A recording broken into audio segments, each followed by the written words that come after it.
नमस्कार दोस्तों, मैं हूं सौरभ शर्मा। आप देख रहे हैं भारत 24। आज मेरे साथ खास मेहमान है and he straight away from Mumbai. Tariq ji, बहुत बहुत स्वागत है आपका। Thank you Saurabh ji. अच्छा सर, जो आर्या है वो कितनी स्पेशल है आपके लिए? बिकॉज मैंने जिनसे भी बात की है, दे आर वेरी एक्साइटेड कि तीसरा सीजन भी आ रहा है और अभी देखिए दूसरा ही इतना बढ़िया कर रहा है। How excited are you? Very very very excited. Three verys. Sir, आपने इससे पहले एक सर्कस शॉर्ट फिल्म बनाई थी, क्योंकि आप जी, माहिर हैं फिल्म बनाने में भी और फिल्मों में आप काम कर रहे हैं। आपको अपना कौन सा किरदार सबसे अच्छा लगता है, कैमरे के आगे का या कैमरे के पीछे का? देखिए मुझे लगता है कि सब चीजें कनेक्टेड हैं। जी तो ऑब्वियसली मैंने एक्टिंग ही करी है ज्यादा। जी मैंने थिएटर पढ़ा है और मैंने थिएटर जी करा है बहुत सालों के लिए। और मैंने मूवी रोल्स भी करे हैं कुछ। जी पर मैं ये समझता हूँ अब, क्योंकि यंगर डेज में ऑफ कोर्स ऐसा लगता था कि सिर्फ एक चीज करनी है, एक्टिंग करनी है तो सिर्फ जी एक्टिंग करनी है। जी पर मुझे लगता है कि कहानियां बताना मुझे सबसे ज्यादा इंटरेस्टिंग लगता है। तो कहानी पे मैं फोकस करता हूँ, और अगर कहानी मुझे पसंद आती है, मुझे ये नहीं लगता कि मैं एक्टर हूँ या डायरेक्टर या जी। एक्टर, क्योंकि कहानी अगर मुझे इंटरेस्टिंग लगती है मैं उस पर काम करना चाहता हूँ। और मुझे लगता है कि दुनिया में बहुत कहानियां हैं जो अभी तक नहीं बताई हैं जी। हमने। और इसीलिए इस फील्ड में हूं मैं एक्चुअली, क्योंकि मुझे कहानियों में बताने में और बातें करने में दिलचस्पी है। अच्छा सर, आपको क्या लगता है, क्योंकि अभी ओटीटी ने बहुत चीज़ें आसान कर दी हैं एक्टर्स के लिए, डायरेक्टर्स के लिए, और आपको लगता है कि जो आउटसाइडर्स की जो राह है वो थोड़ी आसान हुई है, लोगों को काम मिल रहा है, लेकिन अब मुझे लगता है वहां पे भी थोड़ी भेड़ चाल सी लग रही है। कई स्टार्स ने ऐसे बोला है। नहीं, डेफिनेटली बहुत बदलाव आया है, और जी मुझे लगता है सब पॉजिटिव ही है। जी क्योंकि अगर हम देखें उससे पहले फिल्म्स में और इतनी, मतलब क्योंकि सिर्फ इतनी ही फिल्म्स बन सकती हैं एक जी साल में। जी पर अब आप देखिए कितने सारे चैनल्स हैं ऑनलाइन, जी और कितने सारे शोज बन रहे हैं। पर कहानियां जो लोग पहले लिख के रखी हुई थी उन्होंने, अब फाइनली उनमें से कुछ कहानियां हम देख पा जी। रहे हैं। वरना वो जो है कभी शायद हमें देखने को मिलेंगी ही नहीं, जो कहानियां लिखी गई थी और जी। अमेजिंग कहानियां जो हैं। तो और जो स्क्रिप्ट्स हैं, तो वही मुझे लगता है कि सबसे बेस्ट चीज है इसके बारे में, कि आप। इतनी जी अपॉर्चुनिटीज मिल गई हैं सिर्फ एक्टर्स को नहीं, जी पर जो क्रू में होते हैं, जो लोग प्रोडक्शन में काम करते हैं, चाहे वो साउंड में हो, जी। म्यूजिक में हो, डायरेक्शन में हो, स्टंट्स में हो, किसी डिपार्टमेंट में भी आप देख लें, इतने सारे अपॉर्चुनिटीज बढ़ गए हैं। तो मुझे लगता है वो तो सिर्फ पॉजिटिव ही है, अच्छा, और कुछ आपकी नहीं है। राह सर, आपकी राह कितनी आसान थी फिल्मों में आने तक, किरदार पाने तक? वैसे मैं यही कहूंगा कि जी ऑडिशन करना बहुत जरूरी होता है। जी कोई भी एक्टर जो बाहर से आता है या जी नया एक्टर है, तो मैं यही, और मैं बिलीव करता हूँ कि ऑडिशन करना चाहिए। जी क्योंकि ऑडिशन करने से ही आपको पता है कि अगर आप कर पाओगे यार, तो सिर्फ यही नहीं है कि दूसरों को प्रूव करना है कि मैं ये कैरेक्टर प्ले कर सकता हूँ। पर ऑडिशन के दौरान आपको भी समझ में आता है, हाँ ये मैं कैरेक्टर कर सकता हूँ, और शायद मैं जितना मेरे तरीके से बेस्ट तरह मैं कर सकता हूँ वो मैं करूंगा। तो मैंने ऑडिशंस बहुत करे हैं, और मैं अभी भी कर रहा हूँ बहुत ऑडिशंस। और जैसे मैंने कहा कि ऑडिशंस करने में मुझे भी कंफर्ट लगता है, क्योंकि मुझे पता है कि अगर मैंने अच्छी ऑडिशन दी है तो मेरा चांस है जी। उस रोल को पाने के लिए। अच्छा सर, आपको लगता है फेवरेटिज्म चलता है, अभी भी एग्जिस्ट करता है, या आपने उसे देखा है अपने सामने होते हुए? कहीं ऐसा हुआ कि आपने जिस तरीके से आप ऑडिशंस की बात कर रहे हैं, आपने ऑडिशन दिया और आप बहुत करेक्ट। परफेक्ट बैठे उस किरदार के लिए, लेकिन वो किरदार किसी और के पास चला गया क्योंकि फेवरेटिज्म है। आपने कभी फेस किया है इस चीज़ को? नहीं, मैंने नहीं फेस किया जी है। और मुझे लगता है कि फेवरेटिज्म तो हर इंडस्ट्री में इधर उधर होगा जी ही, सिर्फ फिल्म इंडस्ट्री में नहीं है। चाहे आप कोई भी कॉर्पोरेट सेक्टर में भी देख लें, जी या आप बिजनेस, फैमिली बिजनेसेस देख लें, जी चाहे पाइप का बिजनेस हो या मेटल्स का हो, वो फैमिलीज में ही चलता है। तो एक्चुअली मुझे लगता है कि इंडिया में ऑफ कोर्स स्कोप है, क्योंकि अभी इंडिया रिलेटिवली, हमारी इंडिपेंडेंस सिर्फ 1947 में हुई है, तो हम यंग कंट्री है। जी हम अभी भी सीख रहे हैं, हम नेशन बिल्डिंग चल रही है। तो आई थिंक दैट हम इम्प्रूवमेंट होगी ही होगी हर इंडस्ट्री में। तो चाहे अगर फेवरेटिज्म है कहीं ना कहीं, वो मेरे ख्याल से डेफिनेटली इम्प्रूव होगा ही। और मैंने नहीं फेस किया है फिल्म इंडस्ट्री में, क्योंकि मैं ऑनेस्टली आपको बताऊं, मैं सिर्फ पॉजिटिविटी देखना चाहता जी हूं हर चीज में। बिल्कुल। क्योंकि अगर हम नेगेटिव्स देखते रहेंगे ना, तो जो हमारी स्ट्रेंथ्स हैं, हम उस पर इम्प्रूव नहीं कर पाएंगे, हम सिर्फ वीकनेसेस में ही फंसे रहेंगे। तो मेरा एटीट्यूड यही रहता है कि अगर मैंने अच्छी ऑडिशन दी है तो मुझे पता है कि मेरा चांस अच्छा है। और फाइनली मैं यही सोचता हूँ कि जो टैलेंट और हार्ड वर्क है जी, वही सबसे ज्यादा मायने रखता है। नहीं आपने मेरे बहुत लिए अच्छी, एटलीस्ट आपने मुझे नहीं लगता बहुत है। अच्छी बात की आपने। पॉजिटिव रहना बहुत ज़रूरी है। क्योंकि देखिए Yes. आजकल मैंने इंटरव्यूज़ किए, उसमें हम लोगों ने कहा कि एक पीआर स्ट्रेटजीज होती हैं, उसमें कहा जाता है पार्टीज़ में जाइए, आप रिलेशनशिप पे खबरें बनाइए, हेडलाइंस में आइए। क्या कभी ऐसा आपको किसी ने कहा कि पार्टीज़ में बहुत ज़्यादा ज़रूरी है, आप जाइए वहाँ पे कॉन्टैक्ट्स बनाइए, वहाँ पे ये आते हैं, वहाँ पे बड़े डायरेक्टर्स आते हैं, या कुछ ऐसी हेडलाइन बनाने की कोई भी बात हुई? मुझे लगता है कि चाहे आप जितनी पार्टीज में जाओ उससे कुछ फर्क नहीं पड़ता, जी क्योंकि फाइनली आपको अपने काम से ही काम मिलेगा। जी तो अगर आपका काम अच्छा है तो आपको प्राउड होना चाहिए और आपको दुनिया को बताना चाहिए कि मैंने ये काम किया है। और वो आपका काम देखेंगे, दुनिया में सब देखेंगे, जी चाहे वो सिर्फ ऑडियंस नहीं है, इंडस्ट्री में भी लोग हैं, फाइनली वो भी देखेंगे और अगर उनको पसंद आएगा तो आपको काम मिलेगा।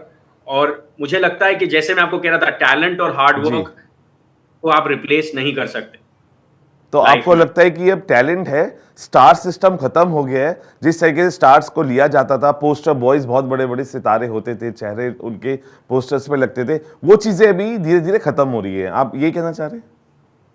नहीं, मैं ये कह रहा हूं कि लोग जो हैं, जैसे ओटीटी में शायद आप जी नए एक्टर्स देख रहे हो अब, मुझे लगता है क्योंकि अब अपॉर्चुनिटीज ज्यादा हैं जी और कहानियां भी ज्यादा, जो स्क्रिप्ट्स पहले नहीं बन रही थी अब जी उनको अपॉर्चुनिटी मिल रही है कि वो प्रोडक्शन में जा रही हैं। तो मुझे लगता है कि वो अच्छी चीज है, क्योंकि फाइनली जो मूवी स्टार, जो बड़े फिल्म जी स्टार्स हैं, वो भी एक साल में उतना ही काम कर सकते हैं। बिल्कुल ऐसा नहीं है कि वो साल में 365 डेज रोज एक दूसरी नई फिल्म जी शूट कर रहे हैं। तो ठीक है, तो और मुझे लगता है ऑडियंस के लिए भी इतना चॉइस है। तो फाइनली ऑडियंस ही डिसाइड करती है कि अगर वो उन एक्टर्स को या उन डायरेक्टर्स या उन स्टोरीज को जी। देखना चाहती है। तो अगर उनको ही अच्छा, ऑडियंस को अगर अच्छा नहीं लगेगा, मुझे नहीं लगता कि कोई कुछ भी कर सकता। अच्छा, ओटीटी के आने से थिएटर्स का स्पेस को कितना नुकसान पहुंचा है ओटीटी के आने से? अब ये मुझे मुझे एक्चुअली ये नहीं पता। मैंने उसका कोई ग्राफ पढ़ा देखा नहीं है, पर मुझे लगता है कि अगेन आप सिर्फ नेगेटिव पे मत देखिए, जी आप ये देखिए बिल्कुल कि अपॉर्चुनिटी ज्यादा है, चॉइस ज्यादा है। बिल्कुल और आप, जैसे आप और मैं व्यूअर्स भी हैं, हम लोग सिर्फ अपना, जैसे आप होस्ट करते हो और मैं अगर एक्टिंग करता हूँ, सिर्फ हम व्यूअर्स भी हैं, हम दूसरी फिल्म्स भी देखते हैं, हम प्लेस भी देखते हैं। तो पॉइंट इज के आपके पास वो चॉइस है, आपको बिल्कुल फिल्म देखने जाना है आप वो देखिए, आपको ओटीटी पे शो घर पे देखना है आप वो देखिए, या आप अपने दोस्तों को बुलाइए और अगर बहुत बड़ा टीवी है घर पे उनके साथ देखिए। बिल्कुल मतलब हर जगह हर किस्म का वो आपके पास चॉइस है।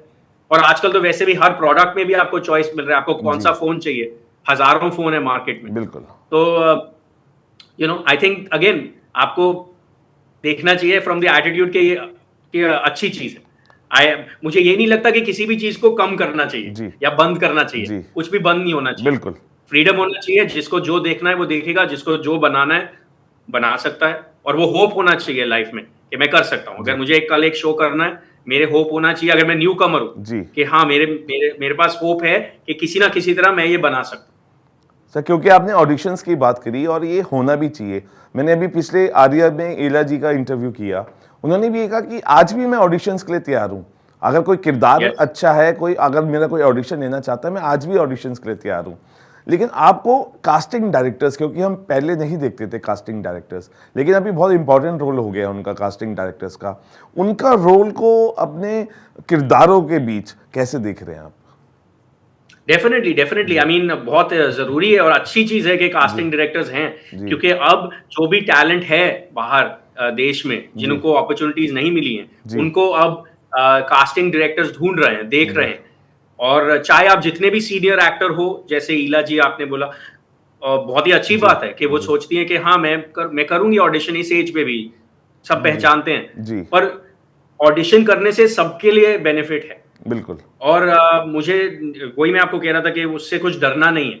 तो कोई भी अगर नया एक्टर है जो आना चाहता है फिल्म्स या ओटीटी पर, उनको ऑडिशंस के लिए रिहर्स करना चाहिए, प्रैक्टिस करना चाहिए। बिल्कुल ऑडिशंस पे आप काम करिए।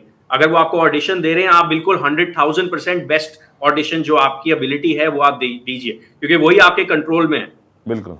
सर अभी क्योंकि कौन सा कंपटीशन तो किरदार हर जी, जगह होता है ना, ऐसा हर चीज कौन में। सा किरदार है तारिक जी, क्योंकि किरदार सारे ही अच्छे होते हैं जो हम निभाते हैं, हमें ऑफर होते हैं, लेकिन एक ऐसा किरदार जो एक दिल में बसा हुआ है, आप करना चाहते हैं, पर्दे पर निभाना चाहते हैं?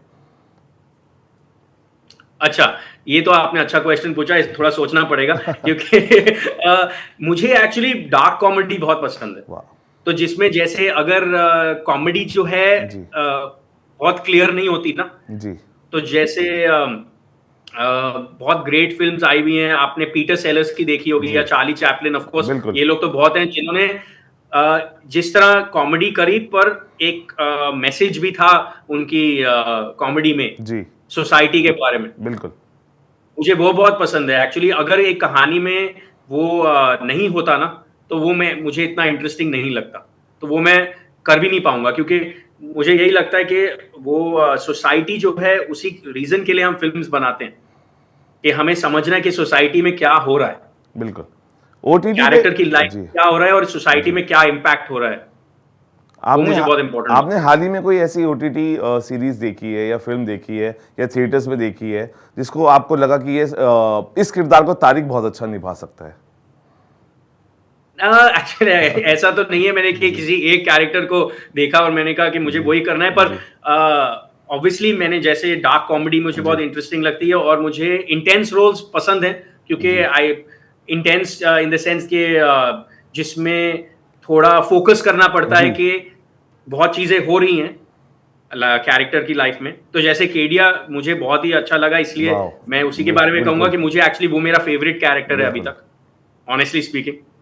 क्योंकि उसमें बहुत चीजें हो रही थी सीजन 2 में कि मुझे आर्या को प्रोटेक्ट भी करना जी। था, और मैं सारी इंफॉर्मेशन केडिया के पास थी।